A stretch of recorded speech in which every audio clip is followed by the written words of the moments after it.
আসসালামু আলাইকুম। আশা করি সবাই ভালো আছেন। মানুষ কতটা নিচে নামতে পারে, মানুষের কি পরিমাণে লোভ হইতে পারে,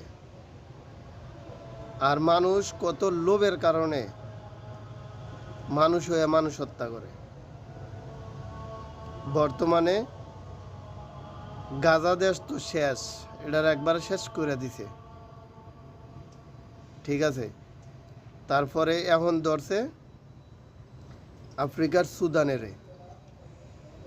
সুদান এমন একটা দেশ, এই দেশের ভিতরে খনিজ সম্পদে অনেক ভরপুর, বিশেষ করে স্বর্ণের খনি আছে।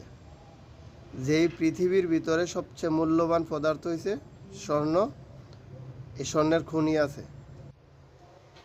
বিভিন্ন গণমাধ্যমের নিউজে দেখি যে আরব আমিরাতের নাম উঠাইছে। আসলে কতটা লোভী হলে আরেকটা দেশে গিয়ে স্বর্ণের লাগে হামলা করতে পারে, মানুষ হত্যা করতে পারে। আর একজন মানুষ হত্যাকারী কখনোই মানুষ হইতে পারে না। একজন মানুষ হত্যাকারী, সে যেই হোক, একজন মানুষ হত্যাকারীতে কখনোই মানুষ হইতে পারে না। মানুষ হয়ে মানুষ হত্যা করতে পারে না। আজকে এই লোভের কারণে কত বাচ্চা খানার অভাবে মারা যাইতেছে, পানি পর্যন্ত হইতেছে না। তাগো এদিকে কোনো মাথা ব্যথা নাই, তাগো দরকার স্বর্ণ। কারণ ওই জায়গাতে স্বর্ণ উড়ে আনতে পারলে তাগো দেশ আরো অনেক ধনী হইব। ওই দেশের নাগরিক মরে যাক, তাতে কোনো দুঃখ নাই তাগো, ঠিক আছে। এখন আবার আরো বড় বড় রাষ্ট্রে পর্যন্ত এটার মাধ্যম নজর ফেরা বইছে। তার মানে গাজার মতো পরিণতি শুরু করে দিব এই সুদানে।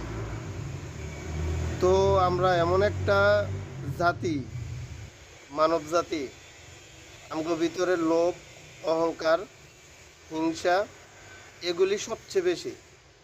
আর এগুলি থাকার পরেও মানুষ সবচেয়ে বেশি জান্নাতের আশাবাদী। বিষয়গুলো আছে না, একদম হাস্যকর। মানুষের উপরে যতটা ফেরেশতার মতো দেখা যায়, তার ভিতরে ভয়ঙ্কর রকমের চেহারা আছে তখন, যেটা সুন্দর চেহারার উপর দিয়ে দেখা যায় না। আশা করি আমার ভিডিওটা দেখবেন। সবাই ভালো থাকবেন। আসসালামু আলাইকুম। পারলে চ্যানেলটা সাবস্ক্রাইব করে দিন।